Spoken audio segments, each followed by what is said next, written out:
आज के इस वीडियो में हम जानेंगे कि किस तरह से इफ फंक्शन का उपयोग करते हैं और उसके माध्यम से हम एक वोटिंग में पात्र हैं अथवा नहीं उसको जानने के लिए एक फंक्शन बनाएंगे। जैसे कि अगर कोई व्यक्ति का एज 15 साल है तो यहाँ पे लिखा हुआ आएगा you are not eligible for voting, मतलब कि आप वोटिंग के पात्र नहीं हैं। अगर यहीं पे कोई व्यक्ति अपना 26 डाल देता है अपना एज, तो यहाँ पे आता है you are eligible for voting, मतलब कि आप वोटिंग के लिए पात्र हैं। तो इस तरह से आपको एक फंक्शन बनाने के लिए इफ फंक्शन का यूज़ करना पड़ेगा, जिसमें जब भी आप किसी का एज डालेंगे, जैसे कि हम यहाँ पे 16 साल डाल रहे हैं तो यहाँ पे आ रहे हैं you are not eligible for voting, मतलब कि आप वोटिंग के पात्र नहीं हैं। इसे बनाने के लिए सबसे पहले हम एक्सेल ओपन करेंगे। एक्सेल ओपन करने के बाद यहाँ पे किसी भी जगह पर हम लोग लिख देंगे, यहाँ पे लिख देते हैं एंटर योर एज। यहाँ पे हमने लिख दिया एंटर योर एज। इसको सुधार लेते हैं यहाँ पे, ठीक है। इतना लिखने के बाद यहाँ पे लिख देते हैं, अगर हम चाह रहे हैं कि यहाँ पे हमारा एज हो 60 ईयर तो हमने कुछ भी डाल दिया। जानने के लिए यहाँ पे हम क्या करेंगे, एक बॉर्डर सेलेक्ट कर लेंगे यहाँ से।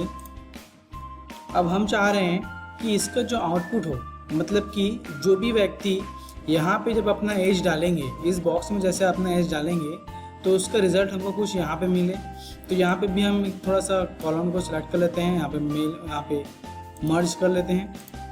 मर्ज करने के बाद ये सारे जो सेल्स हैं ये मिल के एक सेल बन जाते हैं। यहाँ पे हम अपना फार्मूला डालेंगे। फार्मूला है आपका, देखिए होता क्या है, जब भी हम फार्मूला डालते हैं तो जहाँ पे हमको हमारा आउटपुट चाहिए होता है हम फार्मूला को वहीं पे लगाते हैं। तो अभी हमको आउटपुट कहाँ पे चाहिए, यहाँ पे चाहिए। तो यहाँ पे जब चाहिए तो क्या करेंगे, हम इसी को सिलेक्ट किए हैं, उसके बाद इसमें फार्मूला डालेंगे। तो यहाँ पे आ जाते हैं। इसका जो फार्मूला है उसके लिए क्या करेंगे, इफ़, फिर ब्रैकेट ओपन करेंगे। ब्रैकेट ओपन करने के बाद हमको एक लॉजिक देना पड़ता है। जब भी हम इफ़ का यूज़ करेंगे मतलब कि हम उसमें किसी न किसी लॉजिक को यूज़ करेंगे। तो यहाँ पे लॉजिक ये है कि किसी भी व्यक्ति के जो वोटिंग के जो पात्र होते हैं वो होता है 18 साल, मतलब कि 18 साल के बाद ही कोई व्यक्ति वोटिंग के लिए पात्र होता है। तो हमने यहाँ पे लगा दिया 18 साल। अब हम ये पता करेंगे कि 18 साल के बाद जो भी व्यक्ति का एज होगा वो वोटिंग के लिए आना चाहिए, और जो जिस भी व्यक्ति का जो एज है अगर वो 18 साल से कम होता है तो लिखा हुआ आना चाहिए कि आप वोटिंग के लिए पात्र नहीं हैं। तो इसके लिए क्या करेंगे, 18 और greater than is equal to, जिस सेल में हम अपना रिजल्ट लेंगे उसको सिलेक्ट कर लेंगे। तो हम चाह रहे हैं कि इसमें से सेल आए। देखिए यहाँ पे हमने कुछ मिस्टेक किया हुआ है। हमने जब फॉर्मूला यहाँ पे लगाए हुए हैं तो हमने फॉर्मूला के पहले इज इक्वल टू नहीं लगाया है। ये बात हमेशा ध्यान रखिएगा कि जब भी हम लोग फॉर्मूला यूज़ करेंगे तो सबसे पहले वो इज इक्वल टू से स्टार्ट होता है। यहाँ पे हम बराबर का जो चिन्ह होता है हम वो लगाएंगे, उसके बाद ही हमारा फार्मूला लिखना आरंभ करेंगे। तो यहाँ पे हमने इज इक्वल टू लगाया। तो देखिए यहाँ पे आपको शो भी कर रहा है कि यहाँ पे इफ़, उसके बाद क्या है लॉजिकल टेस्ट, फिर वैल्यू इफ़ ट्रू, और आया है यहाँ पे वैल्यू इफ़ फॉल्स, मतलब कि यहाँ पे हम क्या करेंगे, लॉजिकल टेस्ट को डालेंगे। इसके बाद अगर हमारा लॉजिकल सही होता है तो क्या आउटपुट आना चाहिए वो हम यहाँ पे लगाएंगे, और अगर हमारा लॉजिक फेल हो जाता है, ये गलत हो जाता है, तो क्या आना चाहिए आउटपुट के रूप में वो हम यहाँ पे लिखेंगे। तो सबसे पहले क्या करेंगे, 18 greater than is equal to, यहाँ पे हम सेलेक्ट कर लेते हैं सेल को। सेल का एड्रेस क्या है, E4, तो यहाँ पे E4 आ गया। इसके बाद देखो यहाँ पे दिखा हुआ है कि यहाँ पे कॉमा लगाना है, लगा लिए। इसके बाद हमको क्या चाहिए हमारे इस आउटपुट पे, तो हम यहाँ पे लिख देंगे। हमको क्या चाहिए, ये लिखा होना चाहिए कि यू आर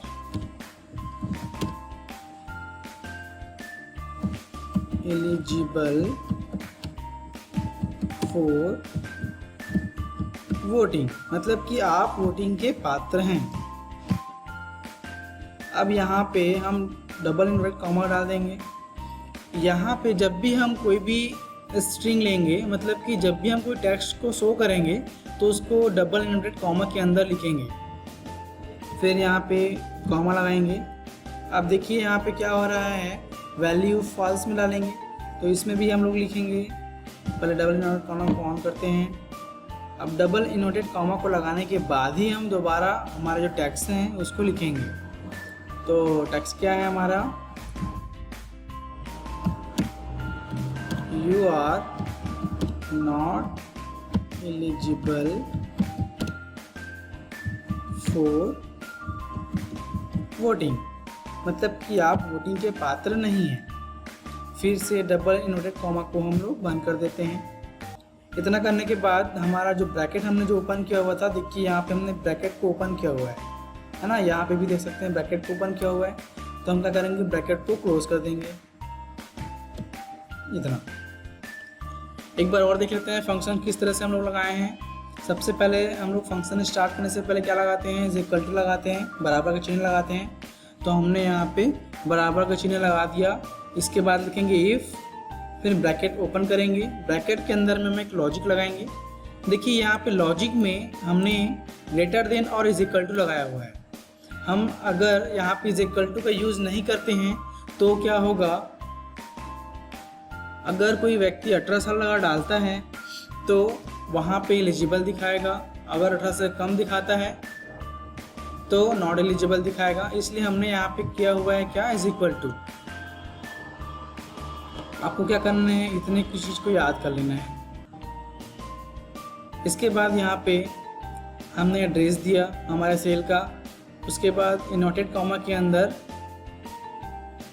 हमारा जो ट्रू कंडीशन रहेगी हम उसको लिख देंगे, और यहाँ पे जो फॉल्स रहेगी वो हम यहाँ पे लिख देंगे। इतना करने के बाद एंटर प्रेस करेंगे तो देखिए यहाँ पे क्या आ रहा है, you are not eligible for voting, क्योंकि यहाँ पे हमने 16 साल लिखा हुआ है। अगर हम इसी को कर देते हैं 23 ईयर्स, तो देखिए यहाँ पे लिख के आ गया you are eligible for voting, मतलब कि आप वोटिंग के पात्र हैं। इसी को हम चेंज कर देते हैं, 6 ईयर कर देते हैं, तो यहाँ पे आ गया you are not eligible for voting. अब हुआ क्या, यहाँ पे कुछ अलग तरीके से हमको दिखाई दे रहा है, मतलब कि हमने इसको थोड़ा सा फॉर्मेटिंग किया हुआ है। जैसे आप इसको फॉर्मेट करेंगे तो आपको भी इस तरह से दिखाई देने लगेंगे। थोड़ा सा फॉर्मेटिंग कर लेते हैं। कैसे करेंगे फॉर्मेटिंग, सबसे पहले क्या करेंगे, थोड़ा सा सेल को हम लोग यहाँ पे डिज़ाइन कर लेते हैं थोड़ा सा। ये इतना करने के बाद बैकग्राउंड को हम लोग सेलेक्ट कर लेते हैं, कोई भी कलर दे देते हैं, चलो इस कलर को दे दिए। इतना करने के बाद हम चाह रहे हैं कि थोड़ा सा यहाँ पे डिज़ाइनिंग बॉर्डर आए, तो बॉर्डर के लिए हम क्या करेंगे, इतने को सिलेक्ट कर लिए, किसी और कलर में बना लेंगे, यहाँ पे कर लिए। चलो इतने को कर लिए, यहाँ पे सिलेक्ट कर लिए, इसको भी यहाँ पे इतना। ऐसे करके आप किसी भी तरीके से अपने एक्सेल में बॉर्डर बना सकते हैं। आपको अगर फॉर्मेटिंग करनी है तो फॉर्मेटिंग अपने अकॉर्डिंग आप कर सकते हो, किस तरह से करनी है, आपको कौन सा तरीका आपको अच्छा लगता है। यहाँ पे बॉर्डर भी आ गया। अब इसको हम चाहते हैं कि थोड़ा सा बोल्ड में आए, तो चलो यहाँ पे इसको बॉर्डर लगा दिए। यहाँ पे भी बॉर्डर लगाना चाहते तो लगा सकते हैं, जैसे कि हमने पहले में लगाया थे। इस तरह से हमने कर दिया। अब हम चाह रहे हैं थोड़ा सा बड़ा दिखाई दे, तो बड़ा दिखाई देने के लिए क्या करेंगे, इसके जो साइजिंग है इसको हम लोग बढ़ा देते हैं। यहाँ पे जो एंटर जो नेम लिखे हैं इसको भी हम लोग बराबर कर लेते हैं। चलो ये हो गया। इसकी जो साइजिंग इसको भी हम लोग थोड़ा सा बढ़ा देते हैं ताकि बराबर शो हमको। अब सारे को क्या करेंगे, हम सेंटर में अलाइन कर देते हैं। इसको चलो बोल्ड कर देते हैं, इसको भी हम लोग बोल्ड कर देते हैं। चलो इसको भी बोल्ड कर देते हैं। इतना करने के बाद अगर हमको चाहिए कि कुछ और चीज़ें यहाँ पे अच्छी लगे तो चलो इसको स्पेसिंग बढ़ा देते हैं। ये आपको अपने अकॉर्डिंग करनी है कि आप किस तरह से इसको करना चाह रहे हो। यहाँ पे चलो डैश लगा देते हैं। तो डैश लगाने के बाद आपको सीधा सीधा एंटर दबाना होगा, तो ये हो जाएगा। अब इसको कुछ कलर करना है तो आप कलर कर सकते हैं, अगर आपको कलर करने का मन नहीं है तो एज यू विश। तो इस तरह से अब हमारे पास एक फॉर्म बन के रेडी है। हमारे पास एक ऐसा ऑप्शन है जिसके जरिए से हम ये जान सकते हैं कि किसी भी व्यक्ति वोटिंग के लिए पात्र है अथवा नहीं। इसके लिए हमने एक फंक्शन का यूज़ किया हुआ है। हम यहाँ पे फंक्शन को देख सकते हैं।